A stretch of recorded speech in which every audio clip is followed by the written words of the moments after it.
اللہ کے حبیب علیہ الصلوۃ والسلام کو اچانک ایک صحابی نے دیکھا اور فوراً عرض کرنے لگے یا رسول اللہ میرے ماں باپ قربان ہوں، چہرے پر نکاہت بڑی ہے، کمزوری ہے، کیا وجہ ہوئی؟ تو حضور نے ایک ٹھنڈی آہ بھری اور فرمایا میں نے کئی دنوں سے کھانا نہیں کھایا، کھجور اور پانی پر گزارا ہے۔ میٹھا کھانا بھی سنت ہے لیکن فاقہ کرنا بھی سنت ہے۔ اپنی مرضی کی سنت ادا کر لینا یہ تو بڑا آسان کام ہے، لیکن میرے بھائی شریعت اسلامیہ میں جو چیز غالب رہی ہے اس پر بھی کبھی کبھی ذوق کرے۔ اور پھر حضور کا جو فقر ہے اختیاری ہے، نبی پاک نے مانگ کے غریبی لی ہے اللہ تعالیٰ سے کہ یا اللہ ایک وقت روٹی دے، ایک وقت فاقہ دے۔ تو نبی کریم علیہ السلام نے فرمایا کہ میں نے کھانا نہیں کھایا، کھجور پانی پہ گزارا ہے کئی دنوں سے۔ اب اس صحابی کو حکم تو دین کا یہی ہے نا کہ اگر گھر میں کچھ ہے تو لے آؤ، ورنہ شریعت پابند تو نہیں کرتی۔ تو وہ پہلے اپنے گھر گئے، جا کے پوچھا کوئی چیز ہے؟ گھر والوں نے کہا کوئی نہیں۔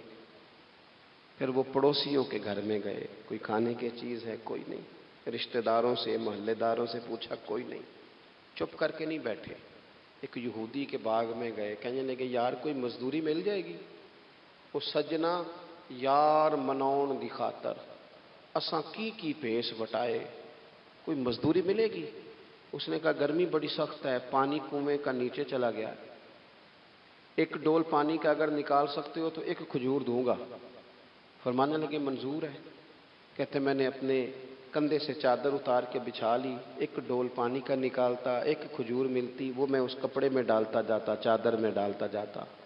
جب ذرا میری چادر بھر گئی کھجوروں سے، میں نے اسے سمیٹا، لے جا کے حضور کی بارگاہ میں پیش کیا۔ محبوب وہیں بیٹھے تھے۔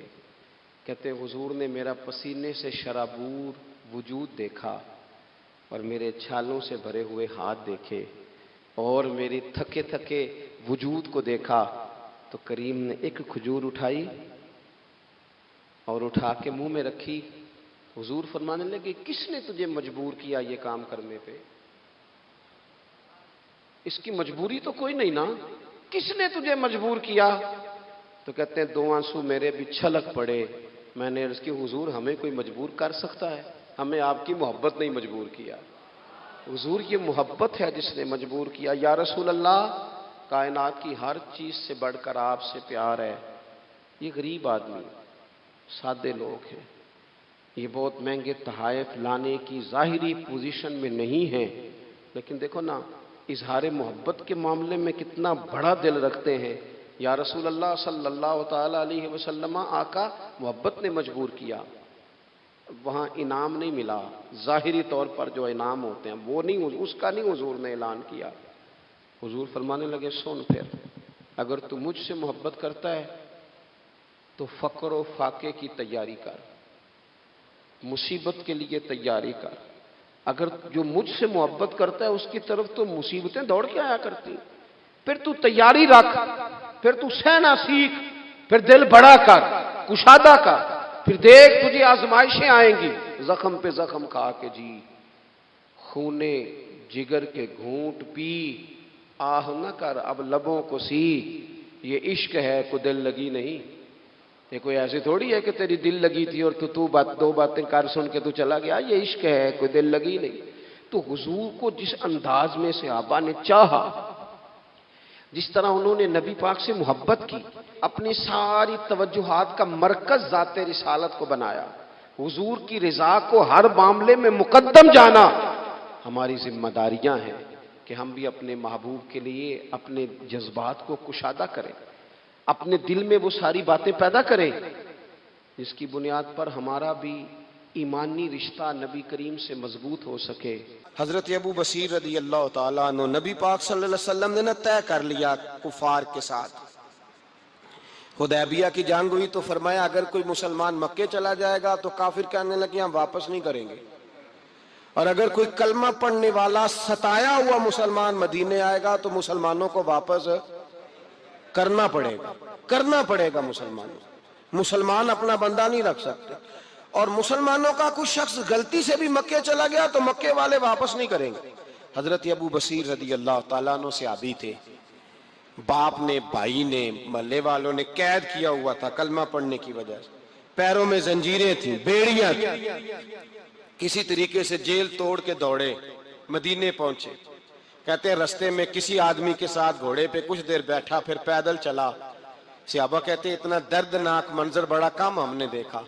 ابو بصیر جس گلی سے گزرتے وہاں خون پھیل جاتا، ان کی ٹانگیں خون سے کٹتی، وہ زنجیریں بندھی ہوئی، در رسول پہ حضور میں بھاگ کے آیا ہوں۔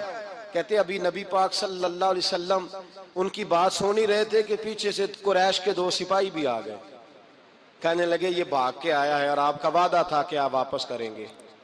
چشم زدن میں ذرا سوچنا، چشم زدن میں تھوڑی دیر کے لیے غور کرنا کہ ہمیں ہمارا استاد، ہمارا پیر دھتکار دے کہ جا دوڑ جا، تو کہتے ہیں بسم اللہ جناب یہ جا رہے ہیں۔ ایمان کی پختگی دیکھیں، اس نے تو ہمیں نکال ہی دیا جی، وہ کیسا بندہ ہے۔ یہاں تو کسی کے یہاں کوئی فاتحہ پڑھنے نہ جائے تو لوگ بگڑ جاتے ہیں، کہتے ہیں اس نے سلام نہیں لی، فاتحہ نہیں پڑھی، بس ختم، اس کو احساس ہی نہیں۔ حضرت سیدنا ابو بصیر سامنے کھڑے، سامنے 2 سپاہی آ گئے، ذرا دیکھیے ایمان کی پختگی، ایمان، یقین اور استقامت۔ امام بہقی نے دلائل کے اندر لکھا ہے، فرماتے ہیں نبی کریم صلی اللہ علیہ وسلم نے ان کی طرف دیکھا تو حضور کی مقدس آنکھیں آنسوؤں سے بھر گئیں۔ حضور نے فرمایا ابو بصیر تیری تکلیف مجھے نظر آ رہی ہے، پر میں نے وعدہ کیا ہوا ہے، میں نے وعدہ۔ بھئی یہاں ڈٹ کے رہنا بڑا مشکل ہے، یہاں قائم رہنا بڑا کٹھن مرحلہ ہے، یہاں آزمائش کے موقع پر دین پر انہوں نے تو رکھا ہی نہیں، لوگ تانے دیتے ہیں، باتیں کرتے ہیں، رکھا ہی نہیں، تو پھر ان کا بنتا ہے۔ حضور نے فرمایا تجھے جانا پڑے گا۔ صحابہ کہتے ہیں پورے مدینے میں ایسے تھا جیسے سوگ کا سما ہو۔ جب وہ 2 سپاہی حضرت ابو بصیر کو پکڑ کے لے جا رہے تھے تو وہ پلٹ پلٹ کے پیچھے دیکھتے تھے، پلٹ پلٹ، پیروں میں خون ہے، آنکھیں آنسوؤں سے بھری ہوئی۔ فرماتے ہیں جب وہ پلٹ رہے تھے تو مدینے کی گلیاں بھی رو رہی تھی۔ میرے نبی پاک جب وہ آنکھوں سے اوجھل ہو گئے تو حضور بیٹھ گئے زمین پہ، نبی پاک نے رونا شروع کر دیا۔ فرمایا اللہ تو نے اس شخص کی مدد فرمانی ہے، اس پر کرم کرنا ہے، اللہ اس کا خیال فرمانا، اس کے لیے دعا کی، حضور روئے۔ حضرت ابو بصیر باہر نکلے تو وہ جو کافر تھے نا، وہ کہنے لگے تو بڑا بنتا تھا ان کا، انہوں نے تجھے رکھا نہیں، تجھے رکھا بھی نہیں۔ تو حضرت ابو بصیر نے تھپڑ مارا منہ پہ، کہنے لگے میں وہ نہیں جو تھوڑی سی بات سے بدل جاؤں، ایمان، یقین اور استقامت کی دولت ملی ہوئی ہے۔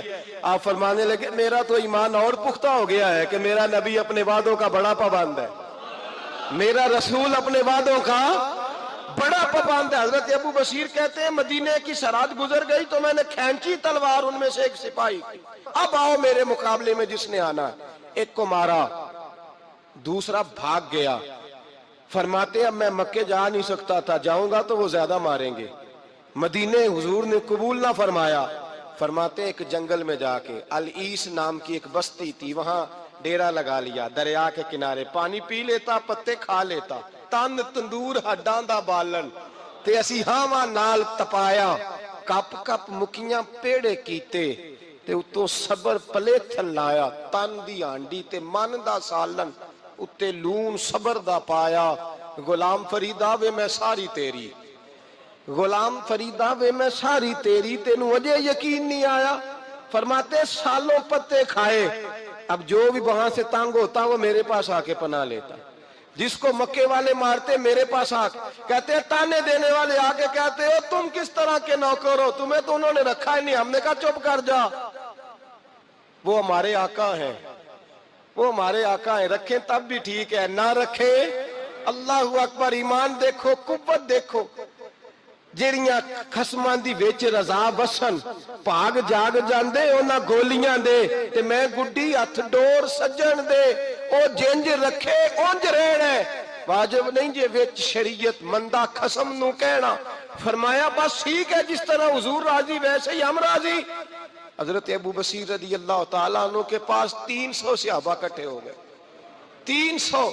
حضرت ابو بصیر جب مدینے کی سرحد سے گزر رہے تھے نا تو نبی پاک نے ایک آواز دی تھی، فرمایا ابو بصیر ایک وقت آئے گا کہ میرا پیغام تجھ تک پہنچے گا، ایک ٹائم آئے گا حضرت ابو بصیر سے جب کوئی کہتا نا کہ زندہ کس بات پہ ہو، تو فرمانے لگے مصطفیٰ کے فرمان پہ بڑا یقین ہے، بلاوا آئے گا، مجھے بلاوا، مجھے یقین ہے کہ مجھے بلاوا، بڑی امید ہے سرکار قدموں میں بلائیں گے، اور کرم کی جب نظر ہوگی مدینے، مجھے یقین ہے کہ مجھے بلاوا۔ حضرت ابو بصیر رضی اللہ تعالیٰ عنہ فرماتے ہیں کہ وقت گزرتا گیا، 300 لوگ اکٹھے ہو گئے۔ جب کوئی مسلمانوں کا قافلہ مکے کے پاس سے گزرتا تو مکے والے لوٹ لیتے تھے۔ حضور نے بھی اجازت دی مدینے والوں کو، اگر ان کا قافلہ کوئی آئے تمہیں بھی حملے کی اجازت ہے، کفر کا مال مال غنیمت ہے۔ حضرت ابو بصیر کہتے ہیں جب بھی ہمارے قریب سے وہ رستہ تھا شام کی طرف جانے کا، جب بھی کافر گزرتے ہم ان کے قافلے پکڑ لیتے، لوٹتے، ہم بھی ان کو اس طرح کی سزا دیتے جو مسلمانوں کو دیتے تھے۔ فرماتے ان کا جینا محال ہو گیا، ہاتھ باندھ کے نبی پاک کی بارگاہ میں گئے، کہنے لگے یہ شرک ختم فرما دیں اور آپ ان کو بلا لیں، بلا لیں۔ حضرت ابو بصیر فرماتے ہیں میں بوڑھا آدمی تھا، دن بھر میں کام کرتا، محنت کرتا، اس علاقے میں کھیتی باڑی کرتا، جب رات ہوتی تو میں کسی پہاڑ کے ٹیلے پہ بیٹھتا اور مدینے کی جانب منہ کر لیتا، اور میں انتظار کرتا بلاوا کب آئے گا، کب حضور کا پیغام آئے گا، میں انتظار کرتا۔ حضرت ابو بصیر رضی اللہ تعالیٰ عنہ بیمار ہو گئے، شدید بیمار، سخت بیمار تھے، تو قریش نے شیخ ختم کی۔ حضرت ابو ہریرہ کہتے ہیں نبی پاک نے 2 صحابہ کو رکا دیا، فرمایا جاؤ اسے جا کے کہو آ جائے، اسے کہو آ جائے۔ صحابہ کہتے ہیں ہم پہنچے تو ان کا آخری وقت چل رہا تھا، آخری ہجکیاں تھیں، ایمان اور یقین دیکھو، آخری ہجکیاں۔ لوگ کہتے ہیں ابو بصیر وقت آ گیا، وہ کہتے ہیں نہیں ابھی وقت نہیں آیا، وقت تب آئے گا جب نبی پاک کا بلاوا آئے گا۔ حضور کا وعدہ تھا وقت تب آئے گا جب میرے نبی کا بلاوا آئے گا، بھی بلاوا نہیں آیا تو ابو بصیر کا وقت بھی نہیں آیا۔ صحابہ کہتے ہیں ہم نے جا کے رکا تھمایا، اٹھنے کی بھی طاقت نہیں تھی۔ جب حضور کا رکا لیا نا تو دونوں یوں مٹھیاں بند کر لی، گویا جھوم جھوم کے نعرے لگانے لگے آؤ دیکھو میرے نبی کے وعدے کتنے سچے ہیں، آؤ دیکھو حضور کے وعدے، چومتے حضور کا نامہ، سر پہ رکھتے، سینے سے لگاتے، اور کہتے ہیں پھر بلند آواز سے کلمہ پڑھنے لگے، کہنے لگے حضور میں حاضر ہوا، یا رسول اللہ میں آیا، کہتے ہیں بلند آواز سے کلمہ پڑھا اور ان کی روح پرواز کر گئی، ان کی روح پرواز کر گئی۔ نبی رحمت صلی اللہ علیہ وسلم کے غلاموں کا یقین، اعتماد اتنے اعلیٰ درجے کا۔ ایک صحابی حضرت خزیمہ رضی اللہ تعالیٰ عنہ، ابو داؤد شریف میں حدیث موجود ہے، نبی پاک علیہ السلام نے ایک یہودی سے گھوڑا خرید لیا، حضور نے فرمایا آ میرے ساتھ میں تمہیں پیسے دیتا ہوں۔ اللہ کے محبوب تھوڑا آگے تشریف لے گئے، یہ ذرا تھوڑے فاصلے پہ پیچھے آ رہا تھا، راستے میں لوگوں نے اس کو کہا کہ تو نے تو سستا بیچ دیا ہے، گھوڑا تو مہنگا ہے، قیمت زیادہ لگا دی، یہ مکر گیا۔ محبوب کریم علیہ السلام نے پیسے تھمائے، پیسے لو، گھوڑا دو، کہنے لگا کون سا گھوڑا، میں نے تو بیچا ہی نہیں۔ اب جب سودا ہوا تھا گھوڑے کا تو حضور تھے یا وہ یہودی تھا، تیسرا شخص ہی کوئی نہیں تھا، کون سا گھوڑا، کیسا گھوڑا۔ اپنا حق چھوڑ دینا یہ بھی بعض اوقات بزدلی ہوتا ہے۔ نبی کریم علیہ السلام نے فرمایا بھائی تو کیسے مکر سکتا ہے جب تیرا میرا سودا طے ہوا ہے، جب ایک مخصوص رقم پر تو نے اسے بیچ دیا ہے تو مکر کیسے سکتا ہے، تو پیسے لے اور گھوڑا دے۔ اب جب تھوڑی سی بات تکرار میں آئی تو کچھ لوگ وہاں جمع ہو گئے، مسلمان، یہودی اور بھی کئی لوگ۔ وہ یہودی کہنے لگا جی آپ اس طرح کریں، ایک گواہ دے دے، میں زیادہ نہیں مانگتا، ایک دے دے، ایک بندہ کہہ دے کہ یہ گھوڑا میں نے بیچا ہے اور آپ نے خریدا ہے تو میں آپ کے حوالے کر دوں گا۔ وہاں بندہ کوئی دوسرا موجود ہی نہیں تھا تو گواہ کسے پیش کیا جائے۔ حضرت خزیمہ رضی اللہ تعالیٰ عنہ نبی کریم کے صحابی ہیں، فوراً بولے، وہ بھی لوگوں کی باتیں سن کے وہاں آئے تھے، فوراً بولے، کہنے لگے یا رسول اللہ میں دیتا ہوں گواہی۔ دوڑ کے آگے آئے، کہنے لگے جی میں گواہی دیتا ہوں کہ آپ نے گھوڑا خریدا ہے، یہودی نے بیچا ہے۔ اب اس نے کہا تھا ایک بندہ کہہ دے تو میں دے دوں گا۔ اس کی شرط پوری ہو گئی، حضور نے پیسے اس کے ہاتھ میں دیے، اس نے گھوڑا محبوب کے دستے مبارک میں لگام تھمائی، حضور تشریف لے گئے، غلام کو دیا، گھوڑا گھر چلا گیا۔ نبی کریم نے حضرت خزیمہ سے کہا خزیمہ ایک بات تو بتا، تو تھا ہی نہیں اور تو نے بن دیکھے گواہی کیسے دے دی؟ تو حضرت خزیمہ رضی اللہ تعالیٰ عنہ کہنے لگے یا رسول اللہ یہ تو زمین کی خبر ہے نا، میں نے تو آسمان کی چیزیں بھی نہیں دیکھی، آپ نے کہا ہے تو میں مان گیا ہوں۔ تو میں تو آسمانی خبریں مان گیا، میں تو جنت آپ کے کہنے پہ مان گیا، میں تو دوزخ آپ کے کہنے پہ مان گیا، میں تو فرشتے آپ کے کہنے پہ مان گیا، میں تو قیامت کی ساری باتیں آپ کے کہنے پہ مان گیا۔ وہ بتا رہے ہیں، گویا وہ سمجھا رہے ہیں، یا رسول اللہ میں نے تو رب بھی نہیں دیکھا، تو آپ کے کہنے پر مان گیا۔ اور جب اتنی ساری چیزیں آپ کے کہنے پہ مان گیا ہوں تو گھوڑا تو چیز ہی کوئی نہیں۔ اب دیکھیں حضور کا تبصرہ یہاں کیا ہے۔ انہوں نے ایمان کا مرکز و محور ذات مصطفیٰ کو سمجھا، ان کو سمجھ آئی کہ کل کائنات حضور کی ذات ہے۔ اب حضور سید عالم علیہ السلام نے اس بات کو سن کر اعلان کیا فرمایا؟ حضور فرمانے لگے، لوگوں جہاں بھی شرعی گواہی کی ضرورت ہو نہ دو گواہ چاہیے ہوتے ہیں، لیکن جہاں میرا یہ خزیمہ موجود ہو، ایک کی گواہی دو کے برابر شمار کی جائے گی۔ اتنا بڑا اعزاز، نظریاتی طور پر اتنی زیادہ پختگی، جب تک اپنے ایمان کا مرکز اور محور ذات مصطفیٰ کو نہیں سمجھا جاتا۔ ایک اور بھی بات عرض کروں، کئی کام ہوتے ہیں، وہ کام تو ہوتے ہیں پر خشک بڑے ہوتے ہیں۔ کچھ ڈیوٹیاں تو ہوتی ہیں لیکن وہ ڈیوٹیاں تھکا بڑا دیتی ہیں۔ کچھ سفر تو ہوتے ہیں پر وہ سفر پورے وجود کو توڑ پھوڑ کے رکھ دیتے ہیں۔ لیکن کچھ کام ایسے ہوتے ہیں جو بندہ بڑے ذوق سے کرتا ہے۔ کچھ ڈیوٹیاں ایسی ہوتی ہیں کہ بندہ کہتا ہے کبھی 2 گھنٹے اور کرنی پڑ جائے نا۔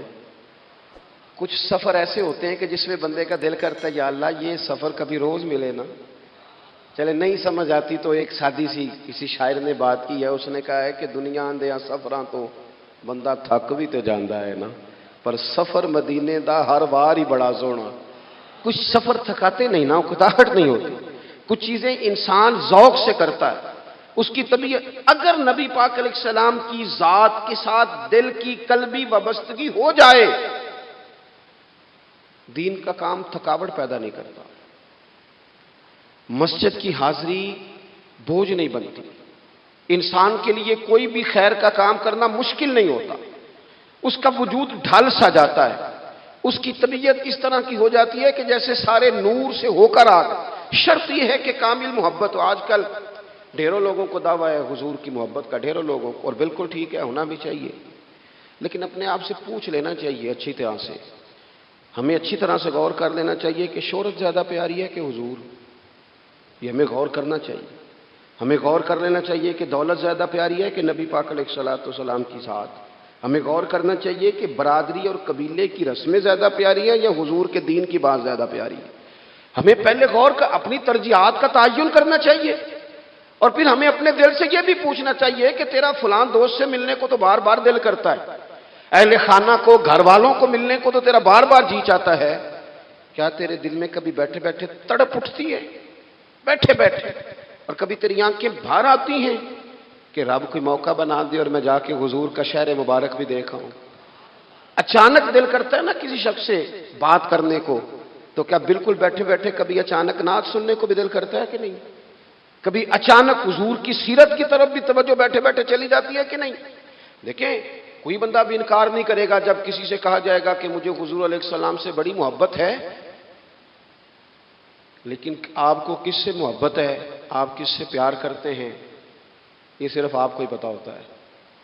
میں کس سے محبت کرتا ہوں، میرے دل میں کس بندے کے لیے کتنی گنجائش ہے، یہ سامنے والا نہیں ماپ سکتا، یہ صرف میں ہی ماپ سکتا ہوں، جو کہ دل جو میرا ہے۔ یہ باطنی کیفیات میری ہیں۔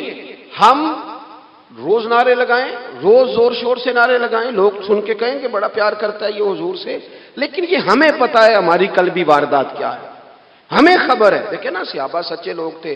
حضرت عمر رضی اللہ تعالیٰ عنہ حضور کی بارگاہ میں حاضر ہیں تو عرض کی، یا رسول اللہ صلی اللہ تعالیٰ علیہ وسلم، مجھے آپ ہر چیز سے زیادہ پیارے ہیں، لیکن حضور مجھے لگتا ہے مجھے اپنی جان آپ سے زیادہ پیاری ہے۔ سچ بولنا ہے نا، نیرا دعویٰ نہیں کرنا، بات کو کھول کر بیان کر کے واضح کر کے بیان کرنا۔ یا رسول اللہ صلی اللہ تعالیٰ علیہ وسلم، مجھے محسوس ہوتا ہے مجھے اپنی جان آپ سے زیادہ پیاری ہے، تو حضور نے ان کے دل پر ہاتھ رکھ کے فرمایا، عمر ابھی ایمان نہیں مکمل ہوا۔ تو حضور کے دست پاک کا فیض آیا کہ حضرت عمر اسی وقت بول پڑے، عرض کرنے لگے، حضور آپ حکم کریں، میں جان بھی قربان کرنے کو تیار ہوں۔ اپنے آپ سے بات کریں، اپنے اوپر تھوڑی توجہ دیں، دوسروں کو تبلیغ کرتے، دوسروں کو واعظ کرتے، دوسروں کو نصیحت کرتے، دوسروں کو سمجھاتے تو بڑا وقت گزر گیا۔ اب تھوڑا سا نا اعلیٰ حضرت رحمۃ اللہ علیہ سے لوگوں نے کہا آپ واعظ کہیں، تو فرمانے لگے ابھی تو میں اپنے نفس کو نہیں واعظ کہہ سکا، اپنے آپ سے میں ابھی گفتگو نہیں کر سکا، تقریر نہیں کر سکا، تو لوگوں کو کیا واعظ کروں گا۔ ہم تھوڑا سا نا اپنے اوپر توجہ دیں، حضور کی محبت کا جو ذوق صحابہ کے ہاں ہے۔ آج بڑے سارے لوگ نہیں ہیں جو بچ بچ کے بات کرتے ہیں، بچ بچ کے۔ میں تو اپنے زمانے میں دیکھتا ہوں کہ سیاسی لیڈروں کے نعرے لگاتے وقت لوگوں کو کوئی کسی قسم کی آر محسوس نہیں ہوتی۔ وہ گاڑی جو کبھی کسی غریب کے ہاسپٹل جانے کے کام نہیں آئی، سیاسی لیڈر کا جلسہ ہو تو وہ بھی گاڑی اندر سے نکل آتی ہے، اور اس پر 10 بندے چڑھ جائیں تو ٹوٹنے کا بھی کوئی خطرہ محسوس نہیں ہوتا۔ لیکن وہ لوگ جو اتنا تگڑا کر کے اپنے لیڈر کا نعرہ لگا رہے تھے، انہیں چاہیے تو نا کہ اس سے کئی 100 گنا بڑھ کے ان کی زبانوں پہ حضور کے تذکرے جاری ہوتے، اور ان کی زبانیں پوری طرح تر ہوتی درود و سلام سے۔ لیکن آپ دیکھ لیں ہم اپنی اپنی فیلڈ میں، اپنے اپنے معاملات میں کتنے زیادہ مضبوط ہیں اور کتنے زیادہ آگے ہیں، لیکن ذات رسالت معاب کے معاملے میں ہمیں وہ جوش، وہ محبت جس کا ہم اظہار کرتے ہیں، ہمیں اسے کیفیات میں لانا چاہیے۔ اور کچھ لوگ ایسے بھی ہیں جو اس معاملے میں بھی بڑے سنجیدہ ہو کے رہنا پسند کرتے ہیں۔ وہ کہتے ہیں نہیں جی نہیں، اب میں جلوس میں جاؤں، اور میں حیران ہوتا ہوں جو قوم روز کوئی نہ کوئی جلوس نکالتی ہے، وہ نبی پاک کا جلوس آتا ہے تو وہ شرعی دلائل پوچھنے شروع کر دیتی ہے کہ بھئی اس پر کوئی دلیل ہے؟ تو میں نے کہا یہ جو روز نکلتے ہیں ان پر دلیلیں ہیں؟ کبھی کسی نے سوال نہیں کیا، کبھی کسی شخص نے کوئی بات نہیں کی، اور یہاں لوگ دلائل کی دنیا میں اتر آتے ہیں۔ وارفتگی، شوق، حضور کی جو مرکزی حیثیت ہے دین میں، نبی پاک کے ساتھ قلبی رشتہ، مضبوط وارفتگی۔ عروہ بن مسعود ثقفی کفر کی طرف سے نہ سفیر بن کے آئے تھے حدیبیہ میں۔ تو جب کوئی بندہ کسی کا سفیر بن کے آتا ہے تو وہ اس کی پوری ترجمانی بھی کرتا ہے، پورے نمائندے بن کے آئے تھے۔ یہاں کچھ وقت انہوں نے حضور کے صحابہ کے ساتھ گزارا اور واپس گئے، تو جا کے کہنے لگے لوگوں میں سفیر آدمی ہوں، میں نے کافی ساری دنیا دیکھی ہے۔ سفیر جو ہوتے ہیں نا مختلف ممالک میں تعینات، وہ مختلف تہذیبوں کو دیکھتے ہیں، مختلف حکومتوں کو دیکھتے ہیں، مختلف نظریات کا مطالعہ کرتے ہیں۔ کہنے لگے میں مختلف قسم کے لوگوں کو دیکھ کے آیا ہوں، کیسر و کسریٰ کے بڑے بڑے دربار میں نے دیکھے، اور عرب کے اندر کچھ ایسے لوگ بھی تھے اس دنیا میں کہ جو اپنے آپ کو سجدہ کرواتے تھے، معاذ اللہ۔ کہا میں نے بڑے بڑے دربار دیکھے ہیں، لیکن میں عجیب رنگ دیکھ کے آیا ہوں رسول پاک کے غلاموں کا حضور کے ساتھ۔ یعنی حضور سجدہ کرنے سے منع کرتے ہیں، لباس سادہ پہنتے ہیں، کوئی بڑا تخت نہیں لگاتے، کوئی بڑا نبی پاک محل نہیں بناتے، حضور زمین پر تشریف فرما ہیں وہیں وضو کرتے ہیں، اور کسی کو حضور رغبت بھی نہیں دیتے یہ کام کرنے کی۔ لیکن باوجود اس کے جو وہاں کیفیت عروہ بن مسعود نے دیکھی وہ صحیح بخاری میں موجود ہے۔ کہنے لگے میں عجیب نظارہ دیکھ کے آیا ہوں کہ حضور بلغم شریف اپنے ناک سے نکالتے ہیں۔ بلغم ماں بڑا پیار کرتی ہے نا بچے سے، تو اس کی ناک سے یا گلے سے کبھی بلغم نکل آئے تو اماں نا ایسے ایسے ادھر منہ کر کے پھینکتی ہے، ایسے کر کے پھینکتی ہے، کبھی نکالنے بھی پڑ جائے۔ صحیح کہہ رہا ہوں میں؟ لیکن یہ دیکھیں، اور یہ ان لوگوں کی بات ہے جو عام لوگ نہیں، یہ عروہ جمیع صحابہ کی بات کر رہے ہیں۔ اور یہ بندے کون ہیں؟ حضرت ابو بکر صدیق جیسے سمجھدار لوگ، حضرت عمر جیسے لاکھوں مربع میل کی حکومتیں چلانے والے لوگ، حضرت عثمان غنی کی طرح کے لوگ جو جس کاروبار میں بھی ہاتھ ڈالتے ہیں 4 چاند لگا دیتے ہیں، حضرت مولا علی شیر خدا جیسے علم و حکمت اور دانائی والے لوگ، یہ کیا کرتے ہیں؟ عروہ کہنے لگے کہ نبی پاک کے ناک مبارک سے بلغم نکلتی ہے تو اپنے چہروں پہ مان لیتے ہیں یار، اور یہ صحیح بخاری میں موجود ہے، وہ اپنے جسموں پہ ملتے ہیں۔ اور کہنے لگے جب وہ وضو کرتے ہیں نا حضور، تو وہ جو وضو کا بچا ہوا پانی ہے اس کے لیے ان کے جذبات اس طرح کے ہیں کہ لگتا ہے وہ لڑ پڑیں گے آپس میں، وہ لڑیں گے کہ یہ قطرہ مجھے چاہیے، یہ حضور کے مقدس جسم سے لگا ہوا ہے۔ اور میرے امام کو تو پھر بات کیا نہیں آتی ہے نا، اعلیٰ حضرت فرماتے ہیں جو حضور کے قدموں سے لگ کے دھومن بن جائے نا وہ تو آب حیات ہوتا ہے، وہ پی لینے والے تو مرتے ہی نہیں وہ لوگ تو باطنی طور پر ہمیشہ زندہ رہتے ہیں۔ کہتے ہیں جس کے قدموں کا دھوون ہے آب حیات ہے، وہ جانے مسیحا ہمارا نبی۔ اور جس کی 2 بوند ہیں کوثر و سلسبیل ہے وہ رحمت کا دریا ہمارا نبی۔ عروہ کہنے لگا وہ تو لڑ پڑیں گے، اور تیسرا عروہ کہنے لگا میں نے عجیب منظر وہاں دیکھا ہے کہ حضور کوئی حکم کرتے ہیں تو ہر بندہ پہل کرتا ہے، جلدی کرتا ہے حکم ماننے، تیزی دکھاتا ہے۔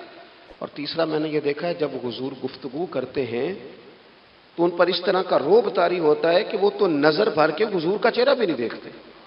کہنے لگا یہ کیفیات میں ان لوگوں کے دیکھ کے آیا ہوں جو اپنے حبیب سے اتنی محبت کرتے ہیں، وہ کبھی بھی حضور کے دین کا جھنڈا نیچے نہیں آنے دیں گے، وہ کبھی بھی کسی کفر کی نفاق کی سازش کو آگے نہیں بڑھنے دیں گے۔ تو کافر تو کل بھی اس بات کا اظہار کر رہا تھا کہ ہمیں جو ڈر لگتا ہے مسلمانوں سے، وہ اس بات سے لگتا ہے یہ اپنے نبی کے ساتھ بڑے جڑے ہوئے، ان کا رشتہ حضور کے ساتھ بڑا مضبوط، اور امت سوال جواب کر رہی ہے۔ امت ترازو لے کے بیٹھی ہے کہ اتنا علم تھا معاذ اللہ اور اتنا نہیں تھا، یہ کر سکتے تھے اور یہ نہیں کر سکتے، ان کو یہ کہنا چاہیے اور یہ نہیں کہنا چاہیے۔ بھئی یہ تو ہمارے بزرگ پرانا فیصلہ کر گئے، وہ کہتے ہیں بعد از خدا بزرگ توئی قصہ مختصر، اور حضور رب کے بعد سب سے بڑے ہیں، یہی مختصر قصہ ہے۔ تو حضور سید عالم کے ساتھ جو قلبی وابستگی ہے، نبی کریم علیہ السلام نا مدینہ شریف میں جب ہجرت کر کے تشریف لے گئے تھے تو حضرت ابو ایوب انصاری رضی اللہ تعالیٰ عنہ کے گھر میں حضور نے قیام فرمایا تھا۔ ہمارے پاس بہت ساری چیزیں ایسی ہوتی ہیں جن کی طلب بڑی ہوتی ہے، لیکن جب وہ حاصل ہو جاتی ہیں پھر ان کی طلب نہیں رہتی۔ ایک چیز آپ کے پاس ہمیشہ رہنے لگ جاتی ہے، پھر اس کے ادب آداب زیادہ نہیں رہتے۔ یہ ایک مزاج ہے عام آدمی۔ چلے میں اپنی بات بتاتا ہوں آپ کو۔ عام آدمی جو ہوتا ہے نا وہ قرآن شریف کے غلاف کو بھی چومتا ہے، پھر قرآن پاک کو بھی چومتا ہے، پھر وہ بڑے احترام سے کھول کے رکھتا ہے۔ لیکن ہمارے مدارس میں جو حافظ ہوتے ہیں وہ نہیں زیادہ چومتے، ان کے پاس رہتا ہے نا ہر وقت، وہ لا کے رکھتے، ادب کرتے ہیں، کوئی بے ادبی نہیں کرتے، اللہ معاف کرے، لیکن جس طرح سے عام آدمی اس کو بار بار چومتا ہے یا ذوق کا اظہار کرتا ہے۔ دیکھیں حافظ بیچ بیچ میں سے ناراض ہونے لگ گیا مجھ سے۔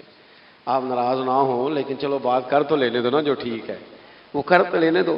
یہ ہوتا ہے بعض اوقات، جو چیز بالکل قریب آ جاتی ہے نا، یعنی ایک چیز آپ کا مقصود ہے اور اگر وہ مقصود مل گیا تو وہ جو درویش نے کہا تھا نا کہ یہی بہتر ہے کہ پردوں میں وہ پردہ پوش رہے، اس کی بھی بڑی حکمتیں ہوتی ہیں، اس لیے کہ جو تڑپ، ملنے کی تڑپ کی جو لذت ہے وہ کئی دفعہ وصال کی لذت نہیں ہوتی، تو یہی بہتر ہے کہ پردوں میں وہ پردہ پوش رہے، اور وہ اگر پردے ہٹا دے تو پھر کسے ہوش رہے۔ جب آپ کو وہ چیز میسر آ جاتی ہے تو پھر اس کی قدر، اسی لیے حضرت عمر فاروق رضی اللہ تعالیٰ عنہ کا یہ طریقہ تھا کہ جب لوگ حج کر لیتے تھے نا تو فرماتے تھے حج ہو گیا، اب اپنے اپنے گھر جاؤ، زیادہ دیر نہ رہو حرم شریف میں، زیادہ دیر رہو گے تو قدر نہیں کرو، اب جاؤ۔ بڑی دلچسپ ہوتی ہیں بے ترتیب ملاقاتیں، کبھی کبھی ملنے میں ذوق زیادہ ہوتا ہے، لطف زیادہ ہوتا ہے، طمانینت زیادہ ہوتی ہے۔ حضرت ابو ایوب انصاری کہتے ہیں مجھے مقصود مل گیا، کرم ہو گیا، میں منتظر تھی، میری روح میری نظر کے حضور میرے گھر تشریف لائیں، حضور آ گئے، کرم ہو گیا، رحمت ہو گئی۔ اب ایسا نہیں ہے کہ ان لوگوں کو مقصود مل گیا ہے تو بس بات ختم ہو گئی، اب وہ سمجھ گئے کہ میرے تو گھر آ گئے تو میرے لیے تو ساری بات ہی کھل گئی ہے۔ ان کی ادبی معرفت کا یہ عالم تھا اور نبی پاک کے ساتھ ان کی وابستگی کا یہ حال تھا کہ کہتے ہیں میں نے نا، میرے گھر کی 2 منزلیں تھیں، میں نے نچلی والی منزل حضور کے لیے چھوڑ دی تاکہ نبی کریم صلی اللہ تعالیٰ علیہ وسلم کے زیارت کے لیے لوگوں نے آنے جانا ہے تو لوگوں کے لیے آسانی رہے۔ فرماتے ہیں نیچے حضور آرام فرما ہیں اور میں اوپر والی منزل پہ تھا، جا کے چارپائی پہ لیٹ گیا۔ یہ مسلم شریف میں آپ کو ملے گا، اس کی اصل ملے گی آپ کو۔ فرماتے ہیں میں آرام سے جا کے چھت پہ لیٹ گیا، رات کا تھوڑا سا پہر گزرا تو میرے دل میں خیال آیا ابو ایوب تو اوپر ہے اور حضور نیچے، اے پائے نظر ہوش میں آ، یہ کوہ نبی ہے، آنکھوں سے بچڑنا یہاں بے ادبی ہے، اور امام فرماتے ہیں حرم کی زمین اور قدم رکھ کے چلنا، ارے سر کا موقع ہے ہو جانے والے۔ کہا حضور نیچے، فرماتے ہیں ساری رات میں ایک دیوار کے ساتھ پیچھے ہو کے بیٹھا رہا، ساری رات یہ سوچتا تھا کہیں میں وہاں نہ چل دوں جہاں حضور آرام فرما ہو، میرے قدم نہ آ جائیں۔ میں تڑپتا رہا. مقصود پاس آ گیا ہے, وہ چیز حاصل ہو گئی ہے, لیکن اس کی تڑپ میں اضافہ ہوا ہے, احترام بڑا ہے. یعنی اب سوچ رہے ہیں کہ میں ان کا ادب کیسے کروں, ان سے محبت کیسے کروں, کس اعزاز سے انہیں بٹھاؤں. فرماتے ہیں کہ تڑپ کے میں صبح حاضر بارگاہ ہوا. میں نے کہا یا رسول اللہ کریم کرم ہو جائے, میری تو بساط ہی نہیں, میں چھت پہ کیسے گزارا کروں گا. تو حضور فرمانے لگے میرے پاس تو لوگوں نے آنے جانا ہے, میں تو نیچے ذرا آسانی محسوس کرتا ہوں, یہی ٹھیک. یا رسول اللہ آپ کی بات ٹھیک ہے, پر کریم اگر کرم ہو جائے نا تو مہربانی ہوگی. اللہ کے رسول نے جب نظر مبارک اٹھا کے حضرت ابو ایوب انصاری کا چہرہ دیکھا نا, خیال آیا مسلمان نیک و بد پہچان جاتے ہیں اور محمد تو آدمی کے دل کی باتیں جان جاتے ہیں صلی اللہ تعالی علیہ وسلم. حضور نے جب نظر فرمائی اور ان کی آنکھوں میں چمکتے ہوئے آنسو دیکھے تو حضور فرمانے لگے میں سمجھ گیا ہوں تو نہ اوپر رہ پائے گا نہ سو پائے گا, تو بچے لے کے نیچے آ جا, میں ہی اوپر چلا جاتا ہوں. صحابہ کی وہ جو خاص قلبی کیفیات ہے رسول پاک کے ساتھ. میرے سنگیوں دیکھو, میلاد شریف کا جو جھنڈا ہے وہ بھی میلاد شریف کا ہی ہے,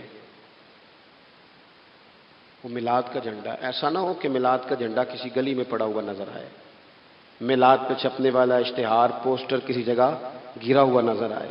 یہ جو لنگر شریف ہے نا, تبرک کے چاول, یہ حضور کے میلاد سے وابستہ ہیں, یہ گلیوں میں بکھرے ہوئے نظر نہ آئے. اس طرح کی کیفیات نہ ہو کہ محسوس ہو کہ جناب یہ تو احترام والے لوگ ہیں, یہ لوگ تو حضور کی محبت کی بات کرتے ہیں. محبوب کی نسبتوں کا احترام بھی محبت ہی کا ایک پہلو ہوتا ہے, خاص بارفتگی نبی پاک کی ذات کے ساتھ خاص. اور پھر ان لوگوں نے نا ان چیزوں کو بھی چھیڑا جن کی شریعت میں گنجائش تھی. شریعت کے دو حکم ہیں, ایک عزیمت ہے ایک رخصت ہے. ایک یہ ہے کہ اگر حالات بڑے سخت ہیں بڑے گڑبڑ ہیں تو آپ تھوڑی دیر کے لیے سائڈ پہ ہو جائیں, رخصت ہے اجازت ہے. اور ایک یہ ہے کہ آپ ڈٹ جائیں نا حالات کے سامنے, پھر اللہ مددگار ہے. ایک یہ ہے کہ گنجائش ہے, اور ایک یہ ہے کہ دل نہیں میرا مانتا, میں گنجائش کا کیا کروں, میری طبیعت نہیں مانتی. چلیں ایک بات اور کھول دیتے ہیں, ایک ہوتا ہے حکم, ایک ہوتی ہے رضا. ان دونوں میں فرق ہوتا ہے. وہ جی میں نے حضرت صاحب سے کہا جی مجھے اجازت ہے میں جاؤں, انہوں نے کہا جاؤ میں چھٹی لے کے آیا ہوں. بھائی آپ نے چھٹی مانگی تھی, حضرت نے دے دی, استاد جی نے دے دی, یہ تو حکم ہے, لیکن تمہیں بھانپنا چاہیے تھا نا ان کی مرضی کیا ہے, ان کی رضا کیا ہے. رضا تو اس طرح کی ہوتی ہے کہ مکتب عشق کا دستور نرالا دیکھا, اس کو چھٹی نہ ملی جس نے سبق یاد کیا. میرا ایک دیہاتی ماحول سے تعلق ہے. ہمارے سرکاری اسکولوں میں نا ایک مانیٹر بنا دیتے تھے, جو بچہ لائق ہوتا تھا نا وہ مانیٹر بن جاتا تھا, حالانکہ لائق ہوتا تھا سیانا ہوتا تھا, لیکن مانیٹر بن کے نا اس کی ذمہ داری بڑھ جاتی تھی. پھر اس کو کنجیاں مل جاتی تھی, اسی نے سب سے پہلے آنا ہے, اس نے سب سے بعد میں جانا ہے, ہر چیز اس کے سپرد. پیار جو زیادہ کریں ان کی ذمہ داریاں بھی زیادہ ہوتی ہیں. یہ کیا بات ہوئی کہ میری محبت زیادہ ہے تو میں مسجد میں غیر حاضر ہوں, میں حضور کا میلاد شریف زیادہ مناتا ہوں تو میں نے سنت شریعت کو اپنایا ہی نہیں. محبت مجھے حضور سے زیادہ ہے, لیکن حضور نے جو حقوق العباد ادا کرنے کا سبق پڑھایا ہے اس پر میری توجہ ہی نہیں. بھئی اگر آپ کا پیار زیادہ ہے تو پھر آپ کی ذمہ داری بھی زیادہ ہے, پھر آپ کو زیادہ حساس ہونا چاہیے. حضرت ام شریح کہتی ہیں میں عورتوں کو بلاتی, کہتی میری بات سنو. جب وہ قریب آتی تو میں نے نبی پاک کا دین بتاتی, سائیڈ پہ کر کے کونے میں نہ تھوڑا او یار آپ ذرا اس کا لطف تو لیں, اس کا ذائقہ تو دیکھیں. حضرت ام شریح کہتی ہے میں گھر گھر جاتی بتاتی, تو کافروں کو پتہ چل گیا کہ یہ تبلیغ کرتی ہے. انہوں نے مجھے بلایا, کہنے لگے تیرے برادری اور قبیلے کا مسئلہ نہ ہوتا تو ہم تجھے قتل کر دیتے, اب ہم تجھے واپس بھیجتے ہیں. چند مردوں کو میرے ساتھ کیا, مجھے گھوڑے اور اونٹ کی ننگی پشت پر باندھ لیا. ننگی پشت پر لمبا سفر کرنا مشکل ہوتا ہے, پسینہ آئے, بڑی تکلیف ہوتی ہے گھوڑے پر بیٹھ. اب وہ کوئی کجاوا نہیں, کوئی چیز نہیں, اسی طرح باندھ کے لے گئے. اور فرماتی ہیں کہ 3 دن اور 3 راتوں کا وہ سفر تھا. رستے میں وہ خود چھاؤں میں بیٹھتے اور مجھے باندھ کے دھوپ میں ڈال دیتے. 3 دن میں نے زمین پر چلنے والی کسی چیز کی آواز نہیں سنی, لیکن وہ جب جب نبی پاک کے دین کی بات پوچھتے تو میرا کلیجہ خوشی کے ساتھ ٹھنڈا ہو جاتا, آنکھیں کھل جاتی اور میں کہتی کیا بات ہے میرے نبی پاک کے دین کی. اس کیفیت میں بھی وہ تبلیغ کی لذت اپنی جگہ موجود. حضرت ام شریک رضی اللہ تعالیٰ عنہ فرماتی ہیں کہ جگہ انہوں نے مجھے لٹا دیا باندھ کر, پیاس بڑی شدید تھی, پانی پینے کو دیتے نہیں تھے, روٹی کھانے کو, یہ ایک عورت کی بات کر رہا ہوں, یہ خاتون کی بات کر رہا ہوں. آج کل تو ہمارے بچے شام کو سالن ٹھیک نہ پکا ہو تو موبائل توڑ دیتے ہیں. یہ قوم نہیں میدانوں میں جا سکتی, جہاد نہیں کر سکتی. خاتون کہتی ہے کہ شدید پیاس تھی اور مجھے باندھ کے لٹایا ہوا تھا. مجھے جب تکلیف بڑھ گئی تو اچانک میں نے دیکھا پانی کا ایک ڈول برآمد ہوا ہے. میں نے اس سے تھوڑا سا پی لیا, پر طلب ابھی باقی تھی. وہ پھر آ گیا برتن, میں نے پھر پیا. طلب ابھی باقی تھی, پھر برتن آ گیا. امام ابو نعیم نے اس کو لکھا ہے حلیۃ الاولیاء میں, فرماتے ہیں تیسری دفعہ وہ پھر بھرا ہوا ڈول پورے کا پورا آ گیا. اب میں نے پیا بھی, اپنے کپڑوں پہ بھی چھڑکا. جب وہ سارے بیدار ہوئے تو مجھے آگے کہنے لگے کہ تو نے ہمارا پانی استعمال کیا ہے. فرماتی ہے پھر انہوں نے اپنے برتن دیکھے, مشکیزیں دیکھے تو بھرے ہوئے تھے. میرے قریب آ کے کہنے لگے یہ پانی کہاں سے آیا؟ تو میں نے کہا تم ابھی میرا عقیدہ نہیں سمجھے, یہ میرے رب نے مجھے دیا ہے, میرے رب نے مجھے دیا. فرماتی ہے مجھے باندھ کے لے جا رہے تھے, پر جب میری بات سنی نا تو بول کے کہنے لگے ہمیں سمجھ آ گئی ہے تیرا دین ہمارے دین سے بہتر ہے, تیرا عقیدہ ہمارے عقیدے سے بہتر ہے. اور ایک روایت میں یوں بھی ہے کہ وہ باندھ کے لے جا رہے تھے, پر یہ کمال دیکھا تو کلمہ پڑھ کے مدینے والے کے غلام بن گئے. صحابیات نے نا بڑا جم کے دین کا کام کیا.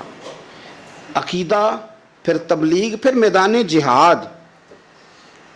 عورتیں جہاد میں جایا کرتی تھیں, وہ زخمیوں کو پانی پلاتی تھیں, مرہم پٹی کرتی تھی. پہلے اپنے جسم کے ساتھ بڑی بڑی پٹیاں لپیٹ کے لے جاتی, جہاں کسی زخمی کو ضرورت ہوتی وہ پٹیاں کرتی. اور اعصابی طور پر مضبوط رہ کے میدان کے اندر جہاد وہ بندہ کرتا ہے جو یقین کامل کی دولت جسے نصیب ہو, جسے پتہ ہو کہ یہ میں مروں گا تو میرا مرنا رائے گا نہیں, اللہ مجھے شہادت کا درجہ عطا فرمائے گا. لیکن اگر یہیں سے بندہ اپنے آپ کو مطمئن نہ کر سکے تو میدان میں جائے گا. یقین کامل ہو, اگر ہو یقین کامل پیدا تو پھر کٹ جاتی ہیں زنجیریں, پھر انسان آگے مضبوطی سے آگے بڑھتا ہے. نبی پاک صلی اللہ علیہ وسلم جب جہاد کے لیے تشریف لے جاتے نا تو عورتوں پر کسی نہ کسی شخص کو نمائندہ بنا کے چھوڑ کے جاتے تھے. ایک دفعہ مولا علی شیر خدا کو بھی چھوڑ کے گئے, حضرت عبداللہ ابن مختوم رضی اللہ تعالیٰ عنہ کو بھی ایک دفعہ چھوڑ کے گئے. ایک موقع پر نا حضور نے عورتوں کو ایک جگہ پہ چھوڑا پیچھے, تو وہ قلعہ تھا حضرت حسان بن ثابت رضی اللہ تعالیٰ عنہ, بڑا مضبوط قلعہ تھا. اس قلعے کے اندر خواتین ساری محفوظ کر کے ان کو وہاں بٹھا دیا گیا. حضور جہاد کے لیے چلے گئے. اب وہاں قلعے میں عورتوں کو اس لیے رکھا گیا تھا کہ یہاں یہودی بھی ہیں, تو ایسا نہ ہو کہ ہم باہر لڑیں تو وہ اندر سے کوئی شرارت کر دیں, لہٰذا عورتیں محفوظ رہیں. حضرت حسان بن ثابت رضی اللہ تعالیٰ عنہ کی ڈیوٹی تھی تلوار لے کے حفاظت کرنے کی, تو ایک یہودی آ گیا. وہ اب ٹو کرنے لگا, تجسس کرنے لگا کہ یہاں عورتیں ہیں تو کوئی مرد بھی ہے کہ نہیں, دائیں بائیں دیکھنے لگا. حضرت صفیہ رضی اللہ تعالیٰ عنہ نے توجہ کی اور جناب حسان بن ثابت سے کہنے لے 1 منٹ لگا اس کی گردن مار دے, ایسا نہ ہو کہ یہ جا کے بتا دے, گردن اڑا دے.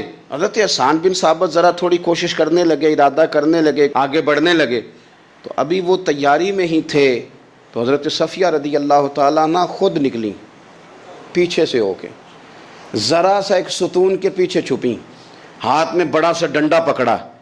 وہ آپ کے قریب سے گزرنے لگا. تو یہ خاتون کی بات کر رہا ہوں, خاتون کی. کسی مرد کی ضرورت ہے عورت کو تنگ کر جائے؟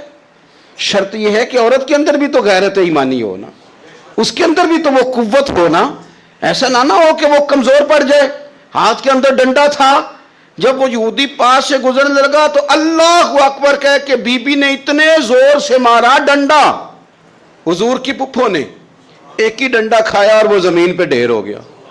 حضرت صفیہ نکلی اور جناب حسان بن ثابت سے کہنے لگی مجھے آتی ہے شرم, چونکہ جب کسی کو مار دیا جائے تو اس کا مال مال غنیمت ہے نا کافر کا, اب اس کی زرہ اتارنی ہے, اس کی تلوار لینی ہے. فرمایا مجھے شرم آتی ہے, وہ مرد ہے, اس طرح کرو مار میں نے دیا, سامان تم اتار کے لے آؤ. یہ قوت تھی مسلمان عورتوں کے اندر, یہ شوق تھا, یہ جذبہ تھا. ہمارے ہاں نا اور روز روز کی کمزوریاں، عورتوں کا روز آنسو بہانا اور جہاں بھی سنانا دھوکھی سنانا، اس نے انہیں کمزور کر دیا ہے۔ آپ کے ذہن پہ چیزیں سوار ہو جاتی ہیں نا، تو یہ جو مرد زیادہ رہتے ہیں نا عورتوں کے ساتھ، زیادہ وقت گزارتے ہیں، زیادہ داستانیں سنتے ہیں، ان میں وہ ساری چیزیں پیدا ہو جاتی ہیں۔ آپ نے ناراض نہیں ہونا، میں دعوے سے کہتا ہوں کہ جو جوان اپنی اماں کے اور ابا کے شکوے کرنے لگ جاتا ہے نا، اس نے 1.5 گھنٹہ باتیں سنی ہیں بی بی کی، ایسے مفت میں نہیں شکوے کر رہا، اس نے ہلکا ہلکا کہیں جی بھی کیا ہے، تو تب یہ ساری کہانیوں نے جنم لیا۔ آپ جس کی صحبت میں بیٹھیں گے اس کا کچھ نہ کچھ اثر ہے، بلکہ عارف رومی تو کہتے ہیں کہ شیر کے بچے کو بکریوں میں چھوڑ دو، بکری بن جائے گا۔ شیر کے بچے کو بکریوں میں چھوڑو، وہ بکری ہے، اس لیے کہ شیروں کی صحبت بندے کو شیر بناتی ہے۔ تو جب بیٹھنا ہی نہیں ہے، باتیں ہی سارا دن یہ والی سننی ہے، ہر وقت رہنا ہی اسی داستان میں، پھر کمزور باتیں، پھر اپنے ماضی کے دکھ، پھر پتہ نہیں کیا۔ آپ نے ناراض نہیں ہونا، میں بعض جوانوں کی باتیں سن کے میرا دل کرتا ہے کہ اسے کہوں یار تو کیا بات کر رہا ہے، اپنا قد دیکھ، تو اپنی عمر دیکھ، رب نے تجھے مرد بنایا ہے، تو کمال آدمی ہے، تو کھڑا ہو۔ اگر اس طرح امت مسلمہ کے نوجوان رہیں گے تو میدانوں میں کس نے نکلنا ہے؟ بات بات پہ رو جانا، بات بات پہ سہم جانا، حالات کے سہمے ہوئے لوگوں کو بتا دو حالات بدل جاتے ہیں، ایک جیسے نہیں رہتے۔ آپ کی طبیعت میں دلیری اور وقار ہونا چاہیے۔ حضرت اسماء بنت ابی بکر صدیق، حضرت صدیق اکبر رضی اللہ تعالی عنہ کی وہ صاحبزادیاں جو حضرت عائشہ کی بڑی ہمشیرہ ہیں، رات کو غار ثور میں مرد جاتے ڈرتے ہیں، آج بھی ڈرتے ہیں، اور جناب اسماء نبی پاک کی روٹی لے کے جایا کرتی تھی۔ پھر اللہ نے ان کو بیٹا دیا، حضرت عبداللہ بن زبیر، یہ حضور کی پھپھی کے نواسے ہیں، حضرت زبیر بن عوام عشرہ مبشرہ صحابی ہیں، ان کے بیٹے ہیں، اور یہ وہ خوش بخت جوان ہے جس کو گٹی نبی پاک نے اپنے لعاب دہن سے عطا فرمائی۔ یزیدی فوجوں کے خلاف امام حسین کے بعد جو آدمی باقاعدہ مرتب فوج کے ساتھ میدان میں آئے وہ حضرت عبداللہ ابن زبیر ہیں، مرتب کر کے اپنا لشکر لے کے نکلے۔ حضرت اسماء بوڑھی ہو گئی تھی، 90 سال عمر تھی، نظر نہیں آتا تھا۔ حضرت عبداللہ ابن زبیر جب لڑے یزیدی فوجوں کے خلاف تو کچھ ساتھی شہید ہو گئے، کچھ کے قدم پیچھے ہٹ گئے۔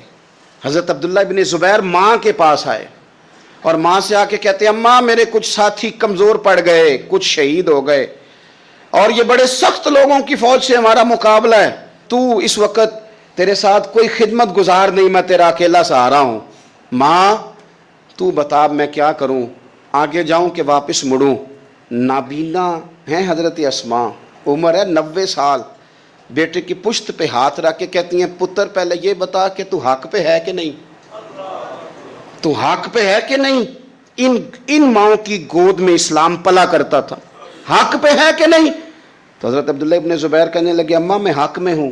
تو حضرت اسماء کہنے لگے پتر پھر میدان میں جا، اور میرا پتر ایک میرے ساتھ وعدہ کر، کوئی بھی تیر پشت پہ نہ کھانا، سارے سینے پہ کھا کے آنا۔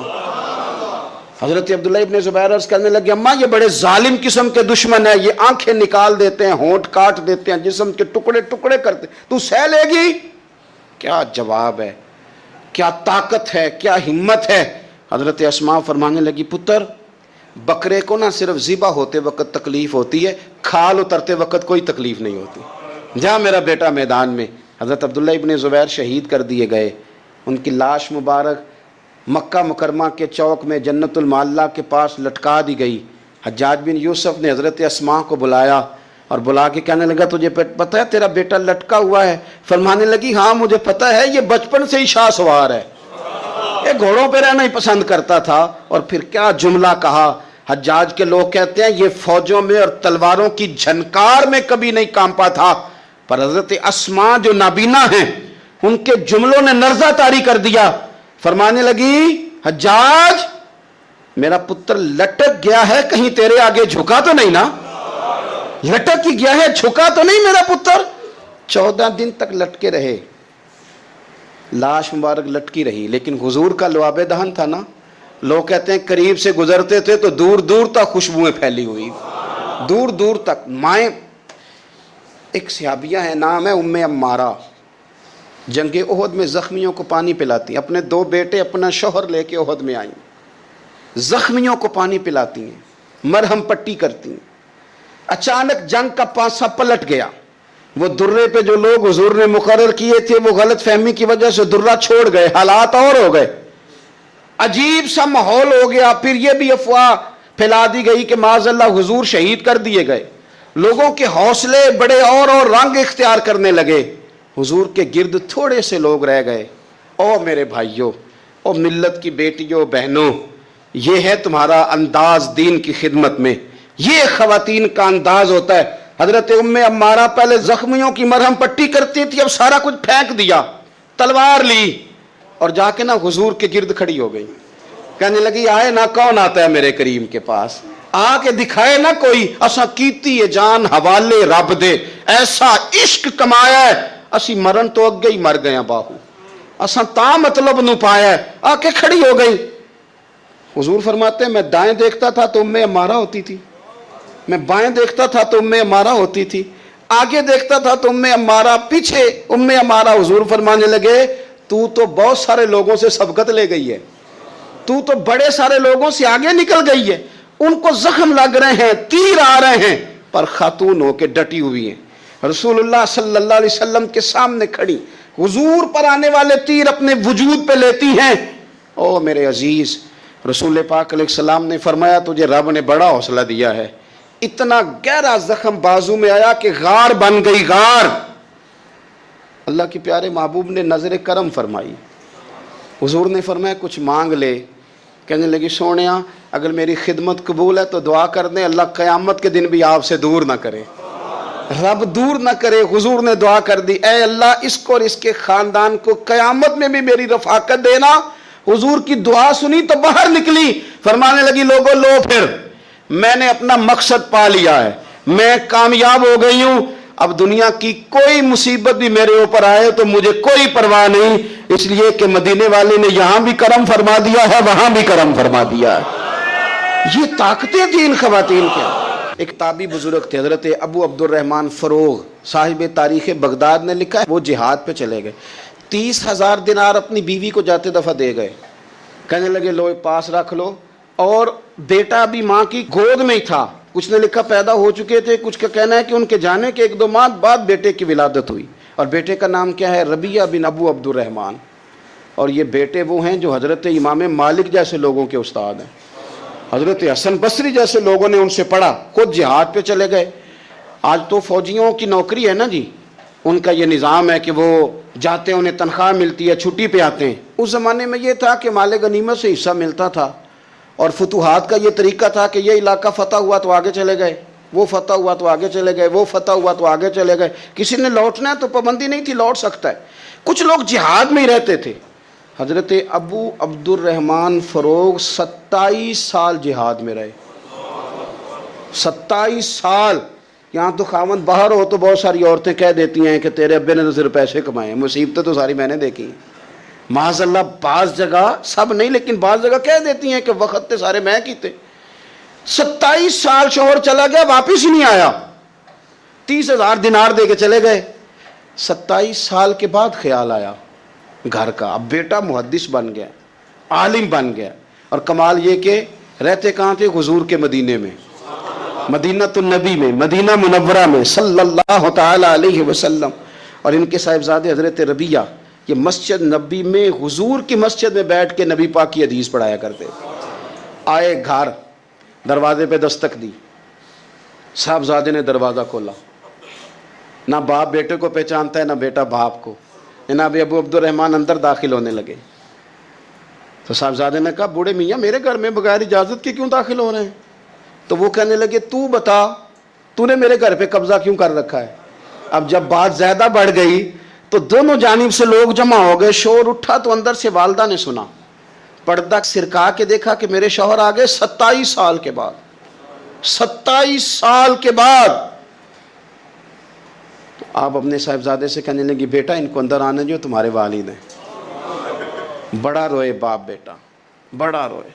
ماں اور بیٹے کی محبت کا بھی اندازہ نہیں، پر قرآن پاک پڑھے نا تو 2 مثالیں باپ اور بیٹے کے پیار کی بھی ملتی ہیں، ایک حضرت یعقوب علیہ السلام کا جناب یوسف سے پیار، اور ایک حضرت ابراہیم کا حضرت اسماعیل سے پیار، اور جناب اسماعیل کی جناب ابراہیم کی فرما برداری کی مثال، اس کا بھی جواب کوئی نہیں۔ باپ اتنا رو رہے ہیں اور بیٹے کی یاد میں، اس کا بھی اندازہ کوئی نہیں کر سکتا۔ باپ بیٹا مل کے بڑا روئے۔ عصر کی نماز کا وقت ہو گیا۔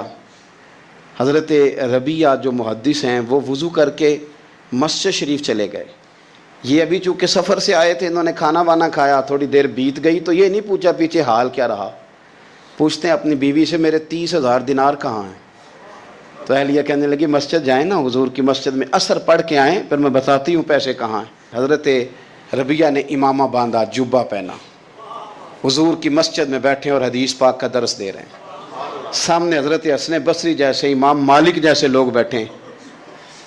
حضرت ابو عبد الرحمن فروغ جو ان کے والد تھے، عصر کی نماز پڑھ کے نا تو پوچھتے ہیں ایک شخص سے، یہ کون ہے نوجوان کالی داڑھی والا؟ عمر زیادہ نہیں پر کس طرح شوق سے حضور کا دین بیان کر رہا ہے، کون ہے؟ تو بتانے والے نے کہا کہ حضور ایک نا ابو عبد الرحمن نام کے بزرگ ہیں، وہ 27 سال سے جہاد میں گئے ہوئے، یہ ان کا بیٹا ہے۔ یہ سنا کہ میرا پتر اتنا بڑا عالم، چھم چھم آنسو بہے، داڑھی بھر گئی آنسو، حضور کی مسجد میں تشکر کے آنسو، خوب روئے خوب روئے۔ اٹھے گھر گئے اور جب آنسوؤں بھرا چہرہ لے کے گھر آئے تو اماں ساری بات ہی سمجھ گئی، کہنے لگی دیکھا ہے وہ بیٹے کو حدیث پڑھاتے، اب پتہ چلا میں نے آپ کے 30,000 دینار کہاں خرچ کیے، میں نے آپ کا پیسہ ضائع تو نہیں کیا۔ تو حضرت ابو عبد الرحمن فروغ فرمانے لگے رب تجھے صلہ دے اور میری طرف سے بھی دے، تو نے تو کمال کر دیا ہے، حدیث تیرا بیٹا پڑھا رہا تھا اور قد میرا اونچا ہوتا جا رہا تھا، سبق تیرا بیٹا دے رہا تھا اور یوں لگ رہا تھا کہ درجے میرے بلند ہو رہے ہیں۔ تو ماؤں نے کمال کیا، انقلاب کیا، بیٹیوں نے بہنوں نے دین کے لیے ہمیشہ اپنا کردار پیش کیا ہے۔ تم پر میں لاکھ جان سے قربان یا رسول اللہ، تم پر میں لاکھ جان سے قربان یا رسول اللہ، برائے میرے دل کے بھی ارمان یا رسول اللہ، برائے میرے دل کے بھی ارمان یا رسول اللہ، کیوں دل سے میں فدا نہ کروں جان یا رسول اللہ، کیوں دل سے میں فدا نہ کروں جان یا رسول اللہ۔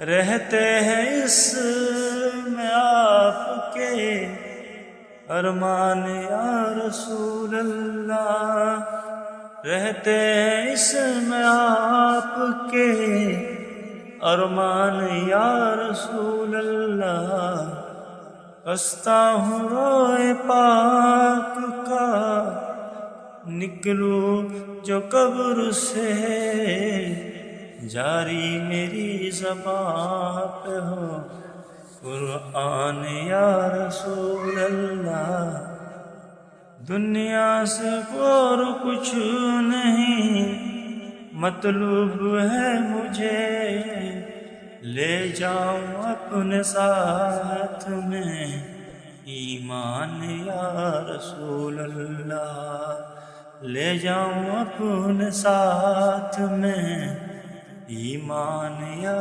رسول اللہ۔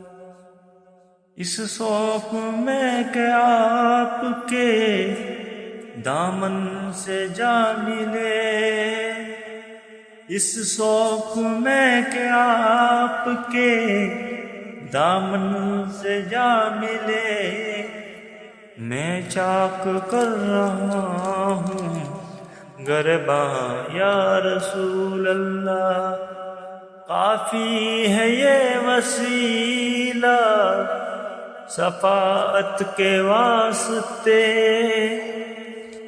کافی ہے یہ وسیلہ شفاعت کے واسطے، عاصی تو ہوں مگر ہوں پسیمہ یا رسول اللہ، مشکل کشا ہے آپ امیر کا غلام، مشکل قصہ ہے آپ، امیر آپ کا غلام، اب اس کی مشکلیں بھی ہو آسان یا رسول اللہ، تم پر میں لاکھ جان سے قربان یا رسول اللہ، برائے میرے دل کے بھی فرمان یا رسول اللہ۔